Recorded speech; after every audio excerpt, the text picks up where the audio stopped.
And like admittedly, the Stormlight Archive was a bit hard to read for me because I'm a bit of a fucking div. Do you know what I mean? But a Dark Lord rose and a hero tried to fight him, but fucking well failed and got murked.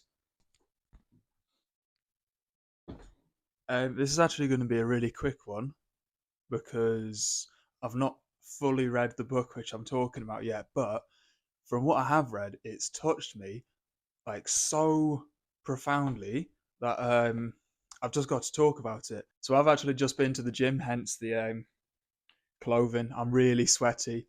I smell like shit, man. I fucking stink. But yeah, and I haven't charged my microphone either, so hopefully it doesn't die on me. The book I'm talking about today is Brandon Sanderson's Mistborn. So I've actually read a couple of Brandon Sanderson's books before. I've dipped my toes into the Stormlight Archives, and I read the I can't remember what it's called, but the one where he writes like in the future where he changes up a bit. Usually he writes in like a typical fantasy setting, but he wrote like a spacefaring adventure, and I can't remember what it's called. It was like Skyward or something like that. I don't know, but yeah. But a lot of people call his Mistborn series like an introduction to Sanderson, so I kind of feel like I've jumped in at the wrong end of Brandon. So Mistborn Book One, Final Empire.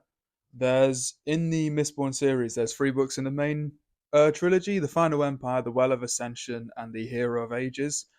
And then there's a couple of what I assume are like spin-offs: the Alloy of Law, the Alloy of Law, Shadows of Self, and the Bands of Mourning.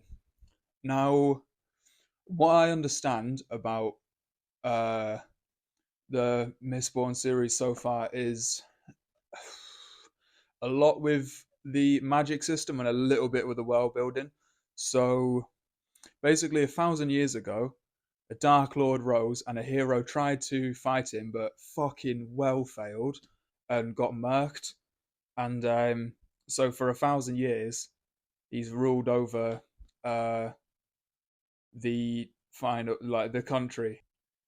From what I understand, the Dark Lord beating the hero brought along this like constant ash fall. So like ash constantly falls from the sky and makes the world look like all shitty and stuff. When the Dark Lord did overthrow the hero, like the people that favored him, like he rewarded them with supernatural powers.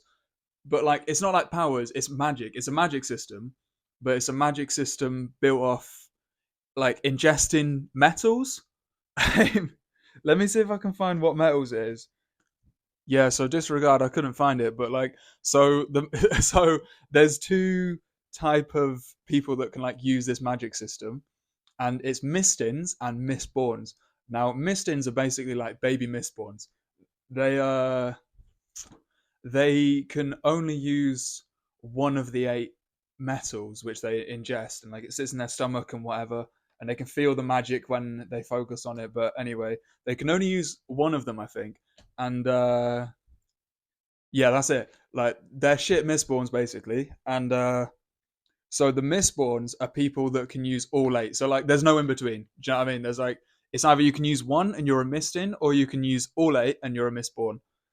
Um, the Mistborns are like apparently super rare, and you can only be a Mistborn if you're like born into nobility, or like if you're half bred into nobility. But what's really so, because I'm only, how many pages am I in? Yeah, I'm 71 pages in, and I'm pretty sure I've not even started the 71st page. But what's really stuck out to me so far is it's so like abundantly obvious from the get go that Brandon Sanderson really, really, really funked about the magic system. Like this dude fleshed that shit out. Do you know what I mean? Like it's so fleshed out, it's unreal. And like, and even though with how little I am into the book, there's not a whole lot I actually know about the magic system itself. I can already tell that there's not a single fucking chink in the armor. And yeah, it's really done well, and it seems so professional. And I love Brandon Sanderson anyway. That dude is a fucking, he's a master. Do you know what I mean? And like admittedly, the Stormlight Archive was a bit hard to read for me because I'm a bit of a fucking div. Do you know what I mean? But this is just great. I can see why this is the introductory book. But I've been really enjoying it. I'll make sure to make a follow up video when I actually finish the first book, and when I finish the trilogy, mate. To be honest, I'm loving it so much so far. I might even do the free kind of like spin-offs as well. But yeah, I've been really enjoying it. It's like a solid 9 out of 10 for me so far. And yeah, I really recommend you should pick it up. Sound. That's all for me for now. Yeah, I'll see you in the next one. Bye.